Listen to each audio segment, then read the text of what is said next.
a lot of our focus, Brodes, is going to be on the NFL draft and the Phillies. Phillies did bounce back. We'll get into the Phillies because I think we're both, pretty cranked up about the Phillies right now, which we'll get into in a minute. But let's start with the draft, and it finished off yesterday. And it was a draft where we saw them early go real heavy defensively. So first 5 picks, defense. The headliner on day one, they moved up one spot, got in front of Kansas City to grab Jihad Campbell, a kid out of South Jersey, Timber Creek, in fact, linebacker from Alabama. But they grab him, and then yesterday, Andrew McCaba, who there's a lot of high ratings out there. And I'll give you my Andrew McCaba take in a little bit. But Texas safety, a hitter, 5 interceptions last year.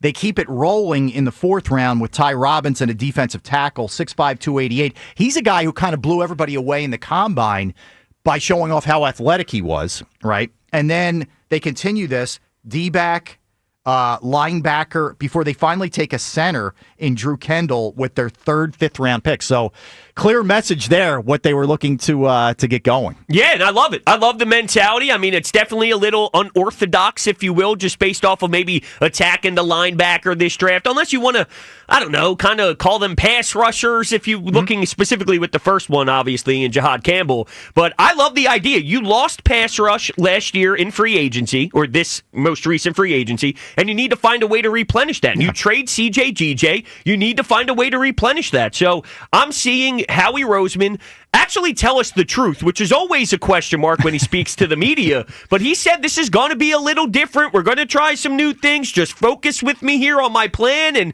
it seems like versatility is a big focus, and that's what they're doing here. And it is a little different from what we've seen, I think, just based off the natural defensive ends and things of that nature. But I love it. I trust Howie Roseman, and I think I see their plan, and now we just got to wait for the next wave of it. That's all. Yeah, I mean, I think when you see the amount of, let's face it, talent that walked out the door prior to this draft, and starters like big cogs, those guys leave, you're going to take a little bit of a step back. And that doesn't mean by mid-season, by later in the season, these guys aren't playing like rookies anymore. Now, we got spoiled last year because Quinyon Mitchell and Cooper DeJean didn't look like rookies from day one, right?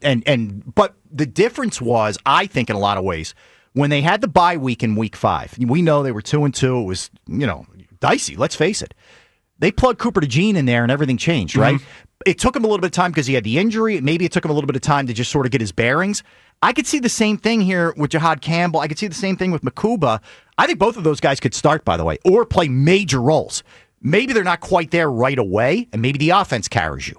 And then by the time these guys start to kind of get it, boom, you're off and running. I think that's what Howie means. Like, it's not going to look the same. It's not going to be the team that dominated the Chiefs defensively week 1. It's going to take a minute.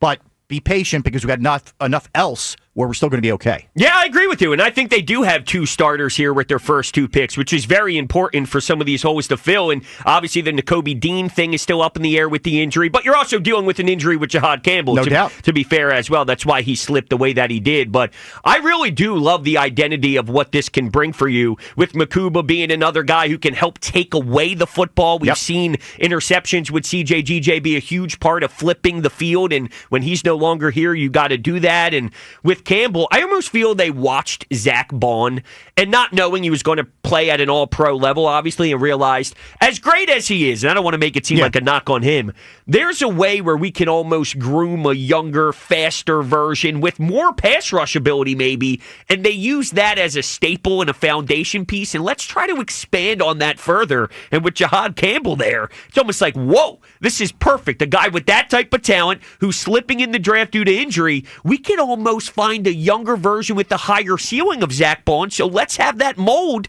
and let's get after it. Well, I think the other thing that I started to think as this was unfolding Thursday, Friday into yesterday, the faith that we have in Jeff Stoutland, where we say, all right, just give him a guy, he'll figure it out, right? He'll plug him in, and Stoutland University takes over. I feel the same way with Fangio. Like, give him enough tools of guys that he likes, and I'm sure he had a lot of input on these guys, and I trust that he's going to get them right in this system to complement the other guys that they're around. There's that faith level. There's a lot of faith here. It's Howie, it's Fangio, it's Stoutland. It's funny we don't say Sirianni, which is And I'm not knocking Sirianni. It's No. just weird. It's usually everything starts with the head coach. But there's so many pieces in place that we believe in that you kind of see it. You're willing to be a little bit more. All right, let it come to us. And I'm curious if the fans feel the same way that we feel. Yeah, it's a great question because I actually have seen off of social media, and I don't want to make it seem like that's the end-all, be-all, but there were some fans that thought, I'm not necessarily sure if I see the vision, and this was specifically when they were trading back a bunch, and they wanted to come away with more guys, because I feel there have been some years where Jalen Carter, for example, gets selected, and everyone know that's a meat and potatoes kind of guy, you know what I mean? That's the staple type of thing, and I don't know if Jahad Campbell screams that to every fan. Now, I think he could probably be that. Once you get going and see him, you may get won over by that. But I don't know if this draft screams that same the guy, Devontae Smith, the guy. I don't know if people feel the guy with Jahad Campbell, which would be wrong in my opinion if they don't feel that. But it doesn't grab everyone the same way as years past. I think you're right. I think there's a combo. I'm curious. 215-592-9494, where people fall in the draft. I think there's a combination of things.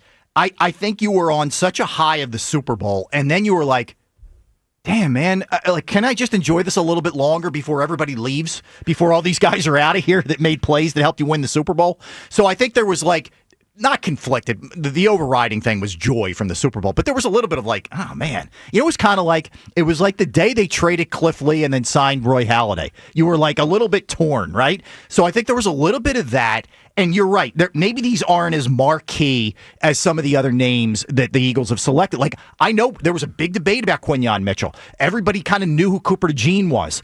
This is a little bit different. I don't think a lot of people knew who Andrew Makuba was. They might have heard of Jahad Campbell. Certainly South Jersey folks know of him. But, yeah, there's a little bit less name power. Well, to be fair, this is what happens when you select at 32 instead Which is of a good problem. 9. Yeah. Exactly. And late in the second round, too. So to actually snag these guys with the understanding of where you drafted almost makes it more impactful in a way, if that makes sense. No, agreed. And this is where, look, Howie's made his bones, man. If you go back to 2021, his drafting, not only with the high guys that he nailed, Devontae and everybody you just referenced, but he's also hit on second rounders, Cam Jurgens, Atlanta Dickerson.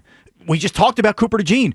Look at the impact that Jalix Hunt had, and we all thought redshirt year for this guy. He's just learning the edge position. All of a sudden, he's making plays in a Super Bowl. So he's hit this even later, which is another reason you can, I think, lend some faith into this. Hear me out, because there's fear with some people that when you put a lot of stock into the young kids, maybe that's hard to do, knowing that this is the NFL and there are a lot of raw talent out there that takes time to progress. I almost think we're in a new era, and the reason I feel that way is I don't want to just get swayed by what Cooper DeJean did and Quinyon Mitchell did and things of that nature, but these athletes grow up where almost at 7, 8, 9, 10 years old, they have the idea of I'm making the NFL, and they train their nutrition. Everything is so different now that I almost feel a 21-year-old kid entering professional sports isn't the same as it was maybe 10 years ago, where does that have anything to do, even when you're in college, right? The psyche part of it, these big-time schools, these big-time programs, they got sports psychologists and things of that nature, and they're prepared through social media and all this stuff. Right, you're getting paid. So I almost feel that when you look at these guys, and is it too much to expect them to be day one starters and make an impact?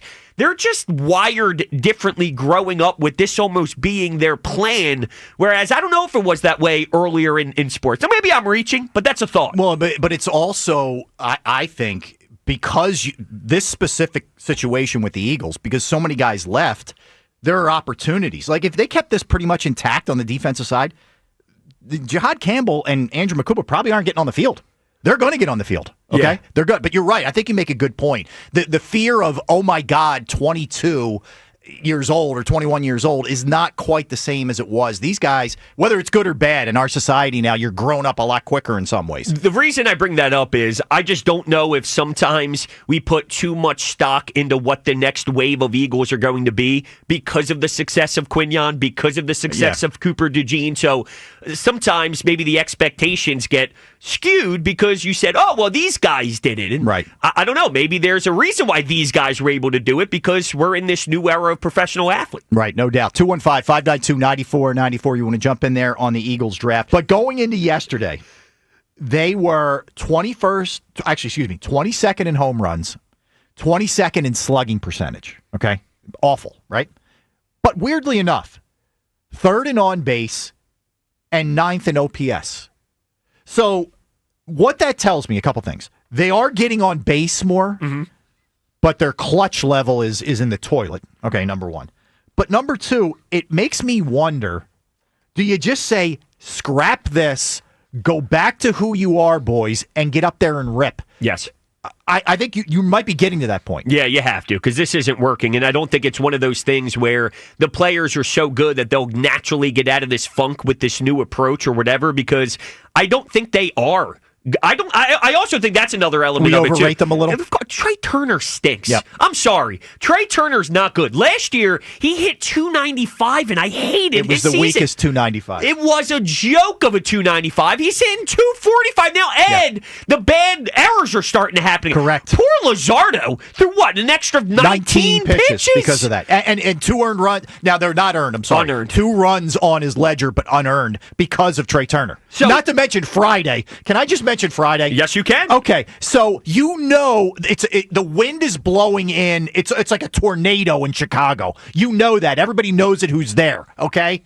There's a ball that's hit out to left center. He doesn't move. Okay? That's on you, dude. The outfielder did everything they could do. And then JT throws a ball right on the money, as you would expect. The guy should have been dead to rights at second base, and he whiffs on the tag.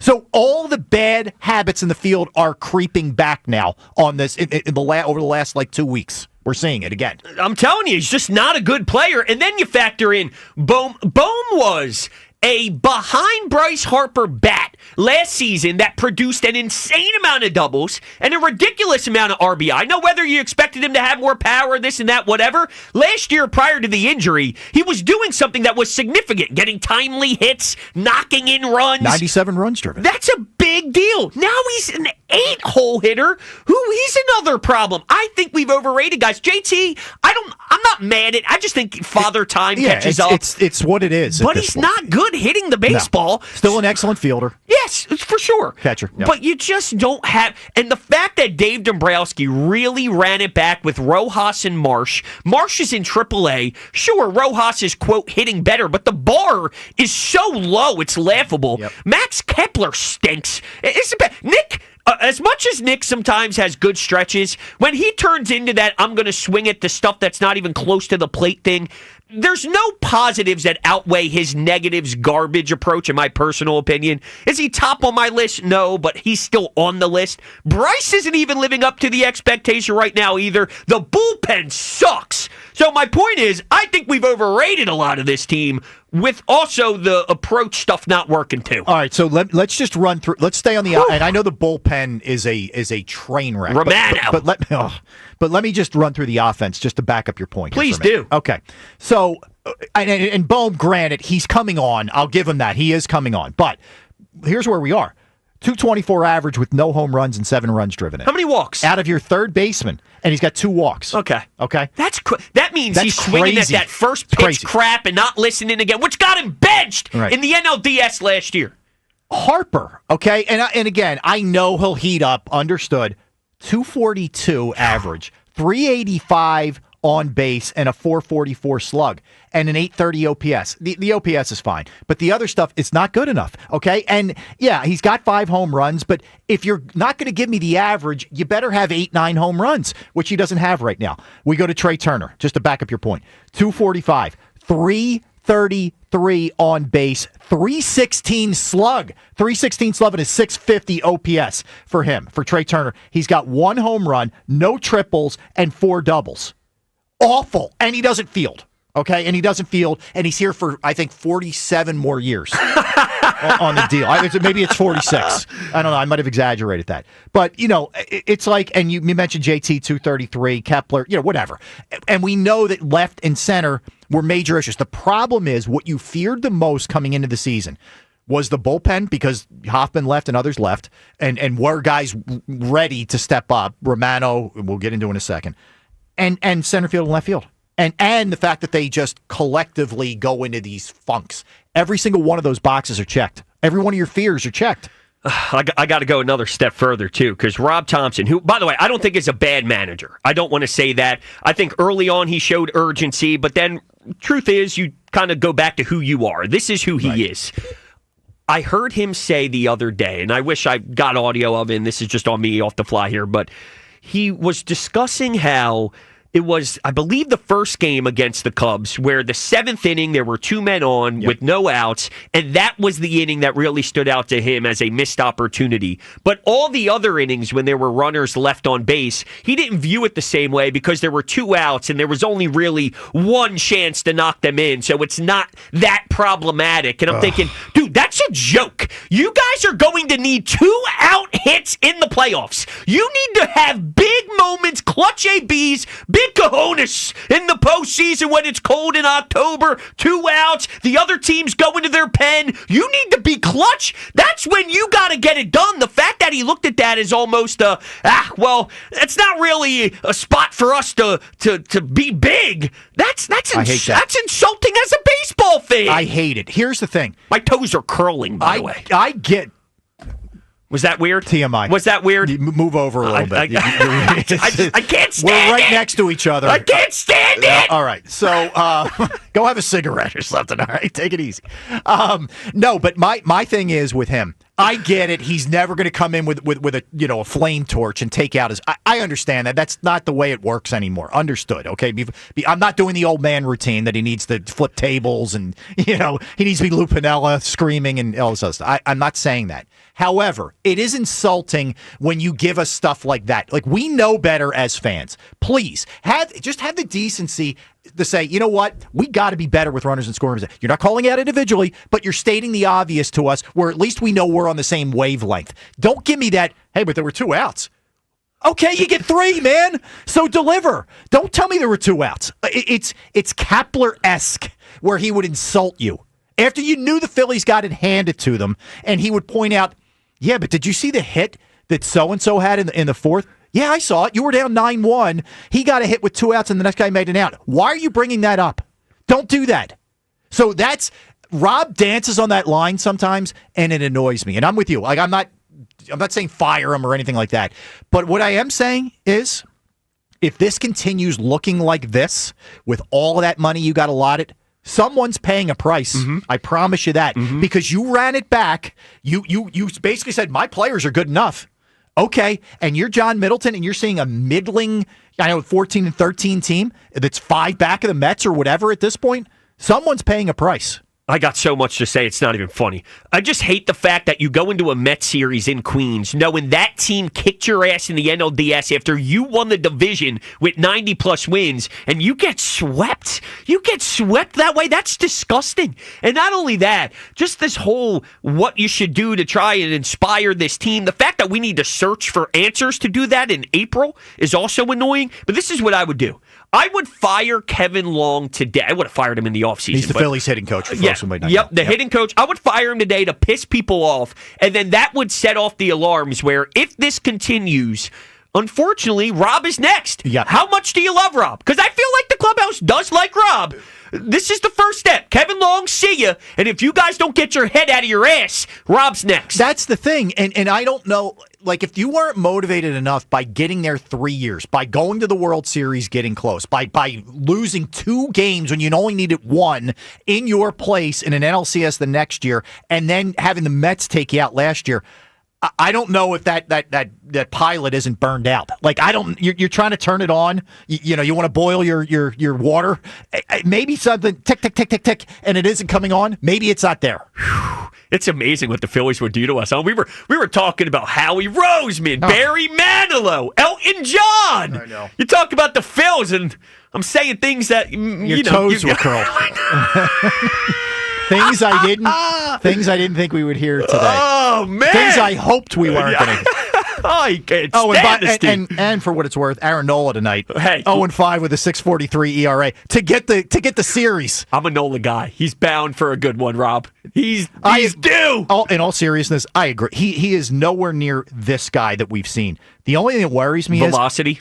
That, and it's going to be freezing again in Chicago tonight. Like, we got to get off this. He needs the warm weather thing. He's up. He's not in LSU anymore. Like, we're in Philadelphia. It's going to be cold for the first 6, 7 starts. You ready for this? No home runs allowed today for Knowles. I'm going to check the line. Oh, boy. What? Are you feeling all right? I'm feeling great. Okay. Those are uncurled.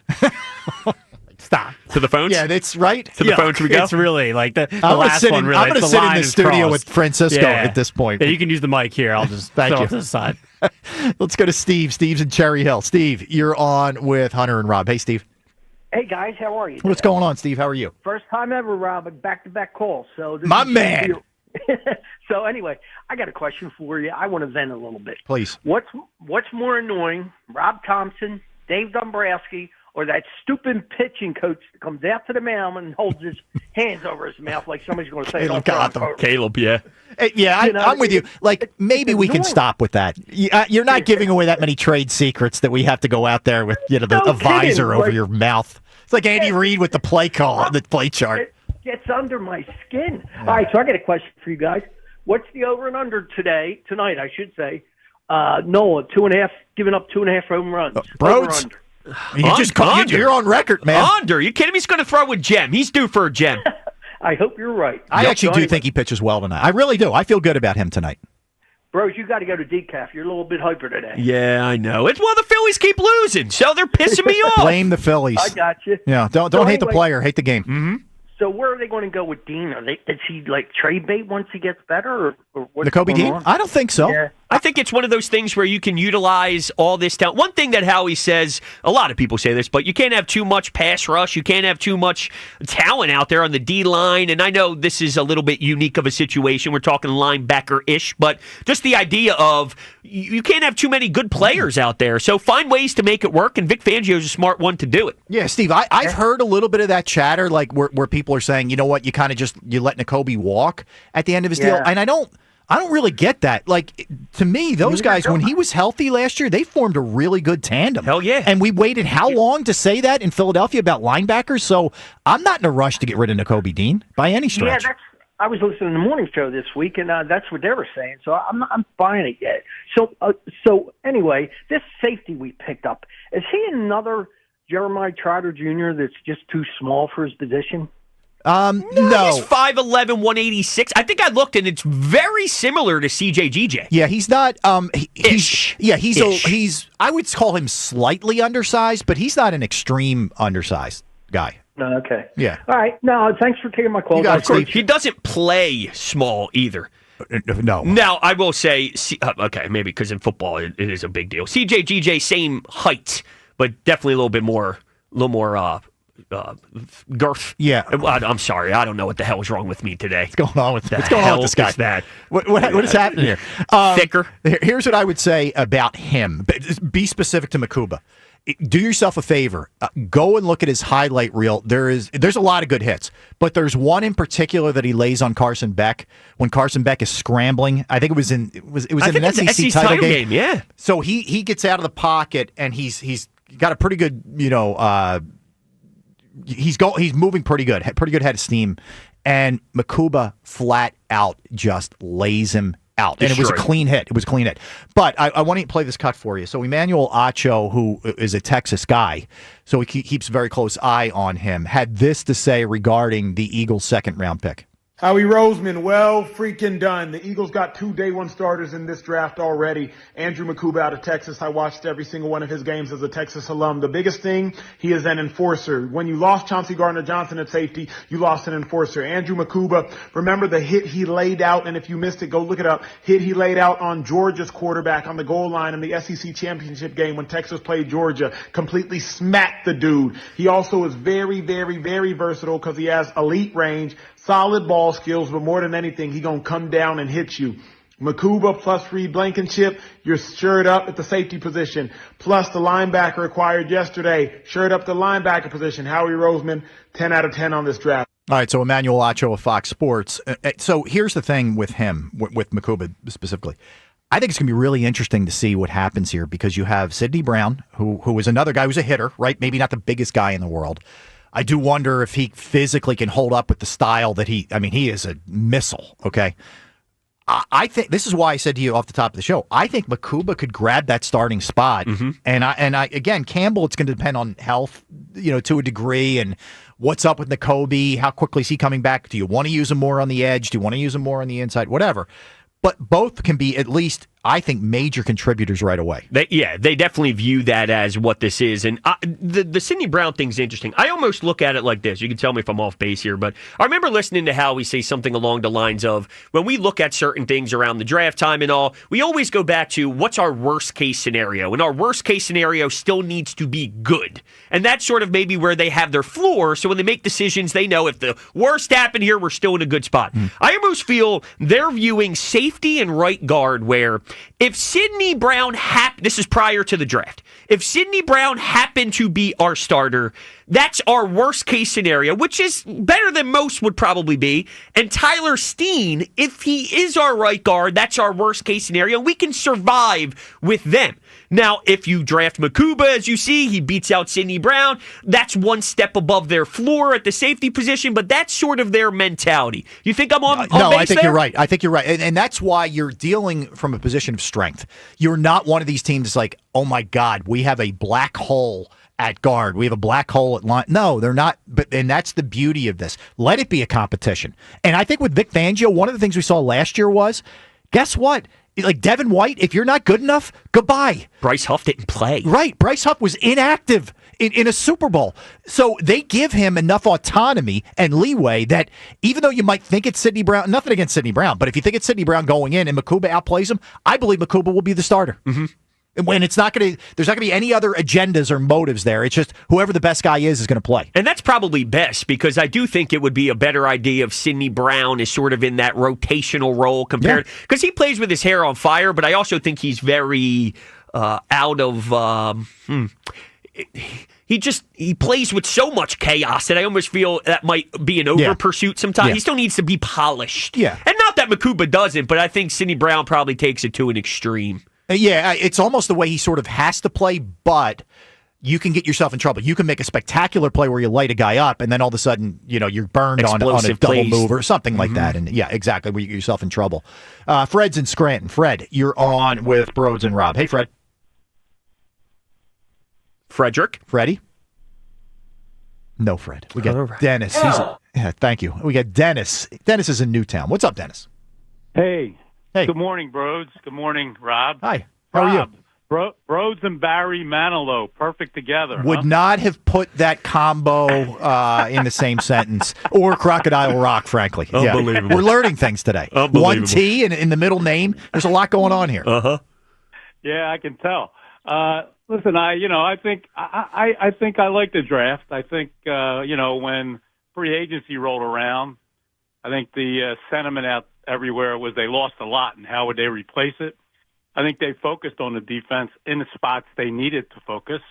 I love the Nebraska pickup. I read an article where, Cam Jurgens went against this guy in practice every day. So, like, iron sharpens iron, right? So I think this guy, when he hits the ground, I think he's going to hit the ground running. 7 sacks from the interior is no joke. It's really good. Yeah. So I'm thinking we're okay there. But like every Philadelphia fan, I always sleep with one eye open on this stuff, and kind of wait to see what happens. The Phils, I just don't know if you can change the DNA of that team. They had one good game yesterday where they played small ball, they moved runners, they got base hits, they scored a lot of runs. But I just don't know. When they go into New York, that series was painful. It seems like there's no fire on that team. The Mets played loose. They played quick. Yeah. They played fast. And we were like, oh, what's going to happen next? I feel like the Mets are the 2022 version of the Phillies. Yeah, that's a good. I hate to say that, but that is the way it sort of feels to me. They're clutch. They're coming up in big spots. They're hungry. And this is with Soto not even having that juice yet. Nothing. Right.